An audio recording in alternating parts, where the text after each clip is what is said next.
Hello friends, मेरा नाम अभिजीत। स्वागत है हमारा चैनल साईफाई में। इस चैनल में आपको ऑर्गेनिक केमिस्ट्री के सारे कंसेप्ट मिलेंगे, तो बने रहिए हमारा चैनल साईफाई के साथ। चलिए दोस्तों, हम पहले ऑर्गेनिक केमिस्ट्री का पहला चैप्टर शुरू करते हैं, जनरल ऑर्गेनिक केमिस्ट्री, जो बैकबोन होता है ऑर्गेनिक केमिस्ट्री का। तो जनरल ऑर्गेनिक केमिस्ट्री में हम शुरू करते हैं बेस। जो टॉपिक हम कवर करने वाले हैं वो बेस एंड न्यूक्लियोफाइल्स। उसके बाद हम पढ़ेंगे correlations between base and nucleophiles. Nucleophiles का हम ऐसे डिनोट करते हैं नेगेटिव चार्ज। ओके। उसके बाद हम पढ़ेंगे effect of solvent.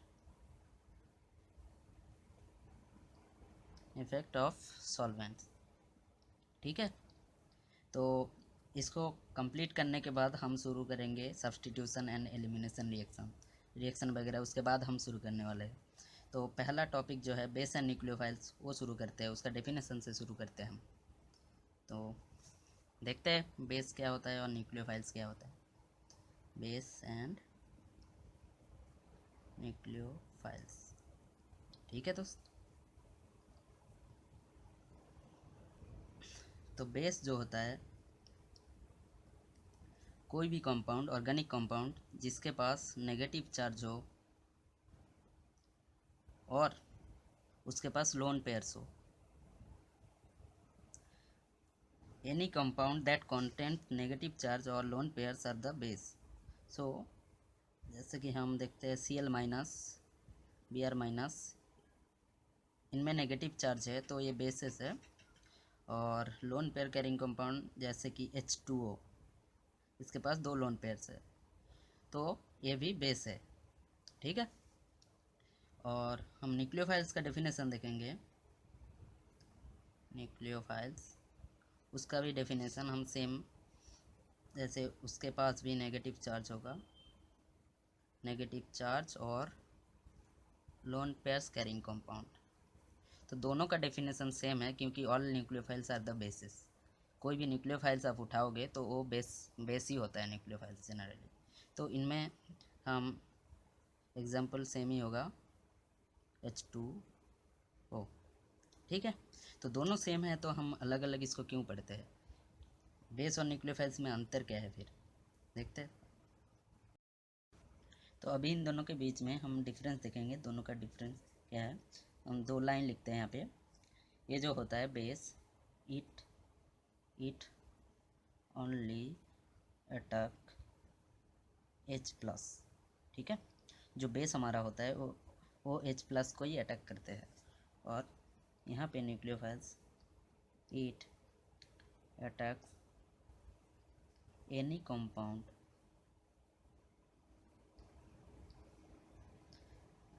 Other than H+। ठीक है। तो हमारा न्यूक्लियोफाइल जो होता है वो न्यूक्लियोफाइल कोई भी कंपाउंड को अटैक करते हैं अदर देन H+। ठीक है। कोई भी कंपाउंड मतलब यहाँ पे होगा इलेक्ट्रोफाइल जो इलेक्ट्रॉन डेफिशिएंट कंपाउंड होता है वो इलेक्ट्रोफाइल होता है। हम बाद में पढ़ेंगे इसको। ठीक है। तो it only attack electrophiles other than H+। और बेस हमारा जो होता है वो अटैक करता है H+ को। ठीक है। तो यहाँ पे एक एग्जांपल हम देखते हैं। जैसे कि देखिए, एक सबस्ट्रेट जैसे CH2+, इसको OH अटैक करता है, इसको फिर OH अटैक करता है। तो यहाँ पे अगर OH- अगर न्यूक्लियोफाइल की तरह एक्ट करता है तो वो सब्स्टिट्यूशन रिएक्शन में बदल जाता है, सब्स्टिट्यूट हो जाता है OH। ठीक है। तो यहाँ पे OH यहाँ पे सब्स्टिट्यूट हो गया। अगर ये बेस जैसा रिएक्ट करता है, तो बेस जैसा रिएक्ट करेगा तो ये H+ को ले लेगा। तो इसमें H+ यहाँ पे है हमारा CH2+, तो यहाँ पे H है। तो ये क्या करेगा, इस H को ले लेगा और ये बॉन्ड यहाँ पे टूट के हमारा बन जाएगा CH2 डबल बॉन्ड CH2। ठीक है। तो जब भी OH न्यूक्लियोफाइल की तरह एक्ट करेगा, वो इलेक्ट्रोफाइल को ढूंढेगा कि कहाँ पे इलेक्ट्रोफाइल है, पॉजिटिव चार्ज है, वहाँ पे सब्स्टिट्यूट हो जाता है और अगर वो बेस की तरह एक्ट करता है तो वो H प्लस लेके यहाँ पे डबल बॉन्ड बना देता है। ठीक है, तो ये एलिमिनेशन प्रोडक्ट है, एलिमिनेशन, और यहाँ पे होता है सब्स्टिट्यूशन। तो हम GOC इसलिए पढ़ते हैं कि ऐसे चीज़ों में OH माइनस अगर रहेगा तो OH माइनस कैसे एक्ट करेगा, एज ए बेस एक्ट करेगा कि एज ए न्यूक्लियोफाइल एक्ट करेगा, तो वो हमें बाद में पता चलेगा। डिफरेंट सॉल्वेंट्स में डिफरेंट डिफरेंट एक्ट होता है, डिफरेंट तरह का बिहेवियर देखने को मिलेगा, तब हमें पता चलेगा कि ये बेस की तरह एक्ट करेगा कि न्यूक्लियोफाइल की तरह। तो इसीलिए हम GOC को अच्छे से पढ़ेंगे। ठीक है, ठीक है, हमें अभी ठीक है, अभी थोड़ा बेस और न्यूक्लियोफाइल्स का आइडिया थोड़ा हमें मिल गया। तो हम और भी चीज़ें देखते हैं, जो कि बेसिक ऑर्डर हम कैसे डिफाइन करेंगे। तो लिखते हैं rules to decide basic order. ठीक है, हम पहले बेसिक ऑर्डर कैसे निकालते हैं वो ढूंढते हैं, फिर हम देखेंगे कि न्यूक्लियोफिलिक ऑर्डर कैसे डिसाइड होता है, कैसे रिलेटेड होता है बेसिक ऑर्डर से। तो हम क्या करेंगे, rules to decide basic order और बेसिसिटी। ठीक है, तो पहला रूल जो है, हम एक एग्जांपल लेते हैं, जैसे कि H2 है हमारे पास, इसका अगर कैटायन बनता है, कैटायन, क्योंकि हम जानते हैं एम्फोटेरिक है, एम्फोटेरिक मतलब ये होता है कि वाटर जो होता है वो दोनों एसिड और बेस दोनों टाइप के बिहेवियर दिखाते हैं। तो अभी अगर वो कैटायन बनता है तो हमारे पास जो कंपाउंड आएगा H3+O, यहाँ पे प्लस होगा, और इसका एनायन बनता है तो हमारे पास आएगा OH-। ठीक है, तो हम इन तीनों के बीच में अगर बेसिक ऑर्डर देखेंगे, जैसे OH- H2O और H3O+, इन तीनों में हम बेसिक ऑर्डर निकालेंगे तो हमें देखने को मिलेगा इसका बेसिसिटी सबसे ज़्यादा होता है देन इसका होता है, क्योंकि इसके पास नेगेटिव चार्ज होता है। तो negative charge carrying compounds are the more basic. ठीक है, then lone pair carrying compound, इसके पास लोन पेयर है और ये इलेक्ट्रॉन डेफिशिएंट है। तो ये न्यूट्रल है, ये इलेक्ट्रॉन डेफिशिएंट है, और इसके पास इलेक्ट्रॉन ज़्यादा है, इलेक्ट्रॉन रिच, ये न्यूट्रल, और ये इलेक्ट्रॉन डेफिशिएंट। ठीक है, तो इसके पास इलेक्ट्रॉन देने के लिए है ही नहीं। ठीक है, तो इसका बेसिक ऑर्डर ऐसे होगा, बेसिक ऑर्डर। तो H+ को ये लेने में बहुत जल्दी जाएगा कि मेरे पास नेगेटिव चार्ज है, तो H+ को लेने में फास्टेस्ट रेट में लेगा। ठीक है, तो हम इससे एक कंक्लूजन लिख सकते हैं, anions are more basic than its parental molecule.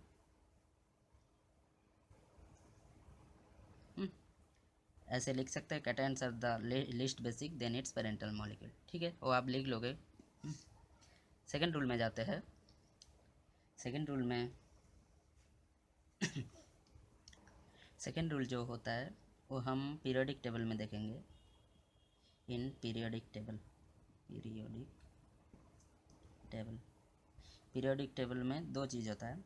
एक देखिए, हम लेफ़्ट टू राइट जाते हैं, लेफ़्ट टू राइट अगर पीरियोडिक टेबल में जाएंगे, जैसे हम लेते हैं CH3 CH2-, NH2-, OH- और F-।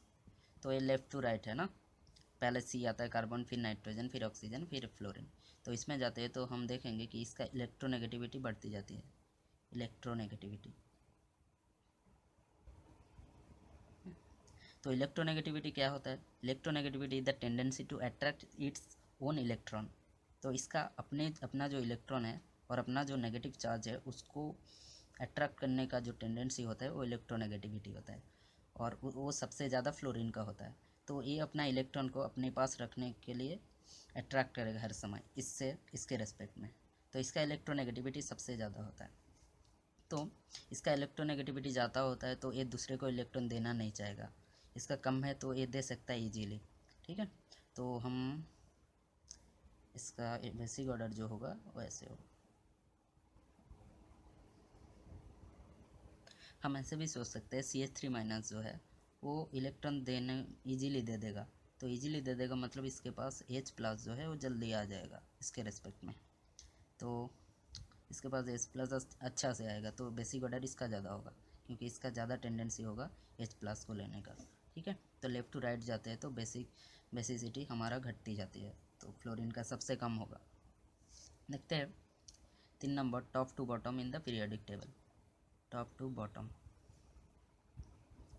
तो टॉप टू बॉटम जाएंगे तो जैसे HF, HCl, HBr, HI, हाँ, तो इसका जो एनायन बनेगा F-, Cl-, Br-, I-, तो इनमें हम देखेंगे तो बेसिक ऑर्डर जो होता है वो ऐसे होगा। बेसिक ऑर्डर ऐसे होगा इसीलिए क्योंकि डाउन द ग्रुप अगर हम जाते हैं फ्लोरीन से आयोडीन तक, तब इसका साइज जो होता है, साइज इंक्रीजेस। तो सबसे ज़्यादा साइज जो होगा वो आई का होगा, आई का सबसे ज़्यादा साइज होगा। जैसे इसका फ्लोरीन का साइज इतना होगा तो क्लोरीन का ऐसे होगा, ब्रोमीन का ऐसे होगा और आयोडीन का सबसे ज़्यादा होगा। तो इलेक्ट्रॉन डेंसिटी जो होगा, इलेक्ट्रॉन डेंसिटी सबसे कम आई में होगा, आई में इलेक्ट्रॉन डेंसिटी कम होगा। तो आई में अगर इलेक्ट्रॉन डेंसिटी कम हुआ तो ये बेसिक कम होगा क्योंकि ये दूसरे को देने में सक्षम नहीं होगा।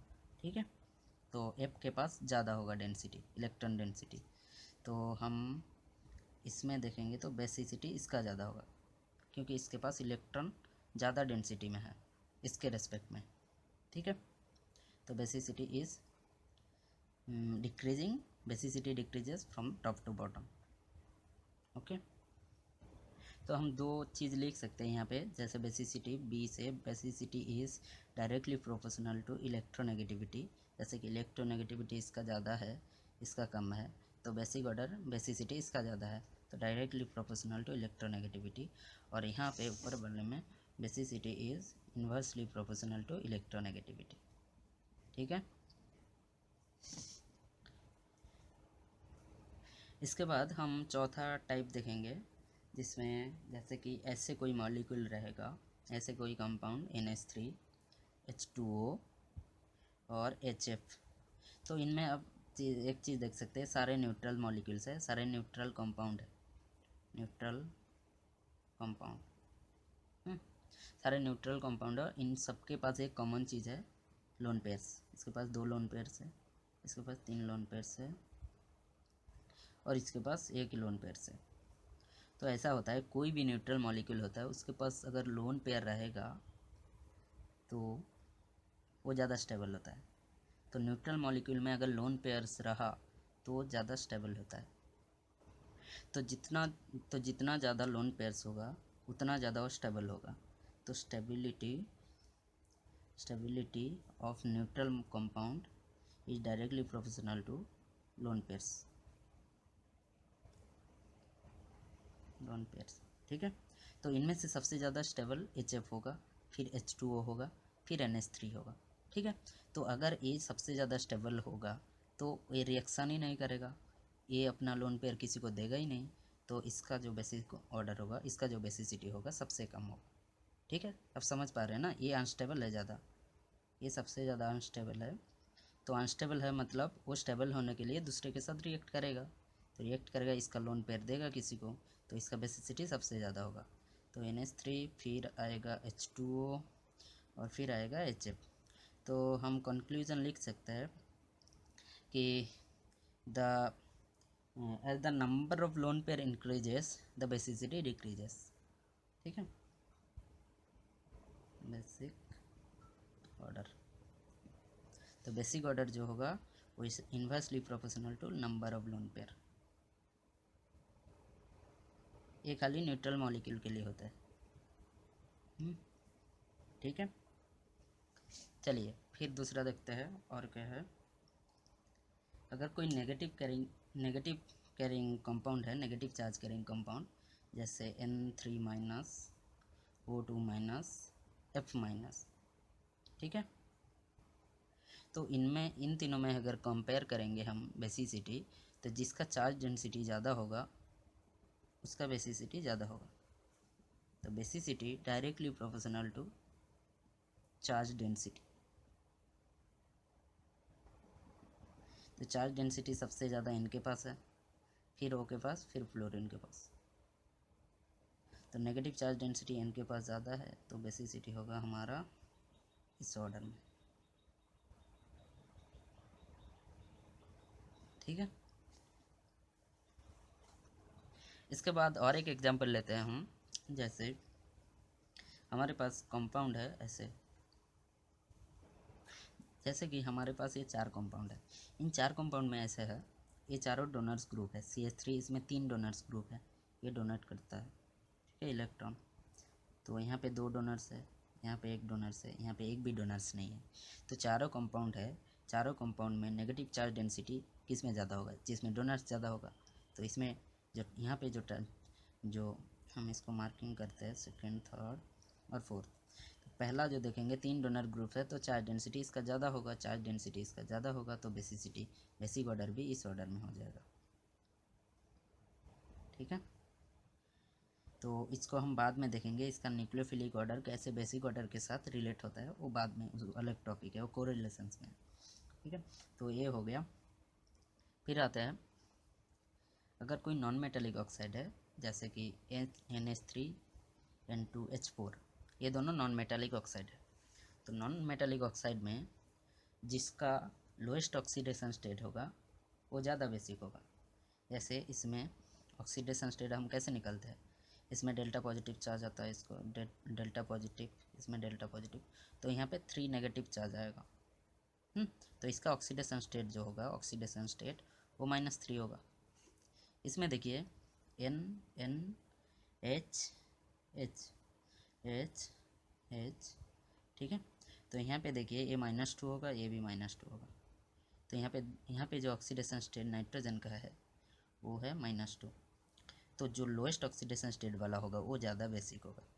ठीक है, तो यहाँ पे ज़्यादा बेसिक होगा N2H4 NH3 से। ठीक है, तो इतना सारा चीज़ आप याद रखिए, आपको बाद में रिएक्शन करने में कोई भी तकलीफ नहीं होगी। ठीक है, सॉरी यहाँ पे ऐसे नहीं होगा, ये लोएस्ट ऑक्सीडेशन स्टेट -3 है, -3 इज लेस देन -2, तो यहाँ पे ये एरो ऐसे होगा ऐसे। तो NH3 जो होगा वो N2H4 से ज़्यादा बेसिक होगा।